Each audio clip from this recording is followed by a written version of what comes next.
Welcome back again kapatid. Ayan, dito na naman tayo kapatid. Ngayong araw, ano naman, papaliparin na naman natin yung ibon.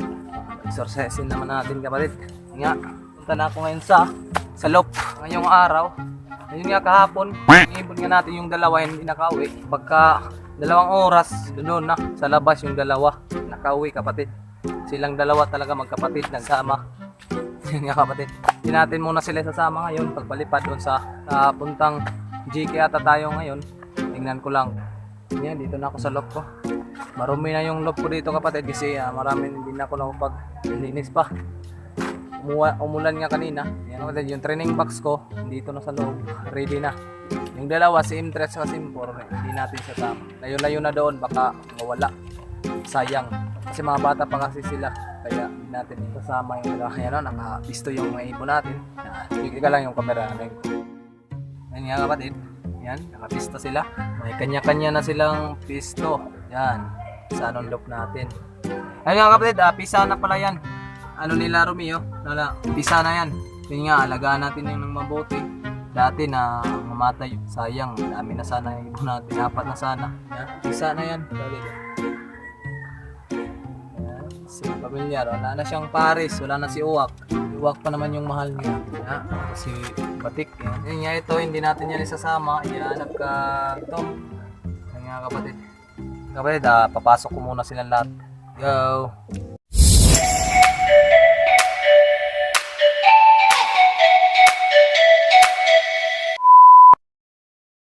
Kapatid, andito na sila. Yan. Yan, napasok ko na. Yan. Dito na sila. Ibin lang to sila kapatid lahat. Kasi hindi masasama yung iba. Ito si Juliet, ayan. Hindi natin masasama si Juliet at saka yung si M1 na si M3 at si M4. Kasi mga bata pa kasi baka mawala. Kasi umihiwalay kasi sila eh. Isa lang dalawa nagsasama, baka mawala silang dalawa. Lalayo na tayo kasi magpapalipad. Buksan ko na lang ito dito. Para pag dating nila, pasok sa agad sila dito. Yan. So si Romeo at hindi rin natin mapapalipad kasi naglilimlim. Yun nga kapatid. Tara, punta na tayo doon. Yan nga. Kapatid, punta na ako doon sa amin. Ito na yung iba. Yan. Ito na yung pito. Yan nga kapatid, may plan ako sa ibon. Gawaan ko sila ng magandang loop. Doon sa amin, malapit sa amin. Bahay, hindi dito. Yan, hindi dyan. Ko sila ng magandang kulungan pag karoon kayo ng money. Yan nga. Yan kapatid kasi para maging maganda ang kanilang kulungan kasi masisira na yung kulungan nila. Iwan ko lang dahilan dadating yung magandang loop natin. Yan kapatid. Hopefully ko lang karoon sila ng magandang kulungan. Maingay kasi dito sa amin kapatid, maraming nagkakanta. Yan nga kapatid, dito na ako.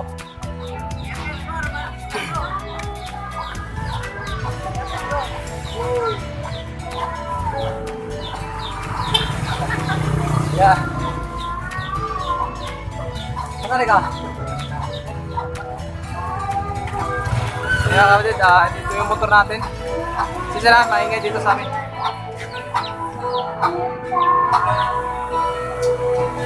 Ya, ito yung motor aking gagamitin. Motor ng ate ko. Iwan ko lang pahiramin ako. Yan kapatid, kita na lang tayo doon sa papaliparan ko. And welcome back again kapatid. Ayan, dito na kami kapatid sa GK. Ayan, dito kami sa nila.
Ito na. Ayan. Ayan kapatid, nandito na kami. Ayan, kauwi na kami sa amin. Ayan na, kaso yung ibon natin wala pa. Umaambon kasi kapatid, kaya ayan. Wala pa naman dito. Mamaya pa, abangan na lang namin kapatid kasi umambon. Saka ano pa kasi ako sa motor eh. Nilinis pa kasi ako sa motor ng ate ko. Yun nga kapatid. Mamaya, kita-kita na lang tayo mamaya. And welcome back again kapatid. Ayan kapatid, andito na tayo. Ayun nga, gusto ko lang naman maglinis ng sasakyan ng ate ko, motor niya. Nandito na yung ibon natin. Kaya parang may bago tayo ngayon kapatid. May kasama nga silang isa. Nandun sa taas. Bago. May puti-puti kapatid. May dala pa nga. May dagi tayo kapatid. Isa. Doon. 13 na kapatid. May isa. Di pa bumababa. Mamaya, bababayan sila lahat. Kita nyo naman kanina. Grabe yung ano nila. Ikot-ikot lang. Tagal nila. Uwi. Yung nga malaga, nakauwi na yung ibon natin. Ayan nga kapatid, dito lang tapusin yung video ko. Sa bago pa lang channel ko, please subscribe, notification bell para update sa ibang video natin. At yan, doon sila lahat sa taas. Pakawalan ko lang muna sila. God bless.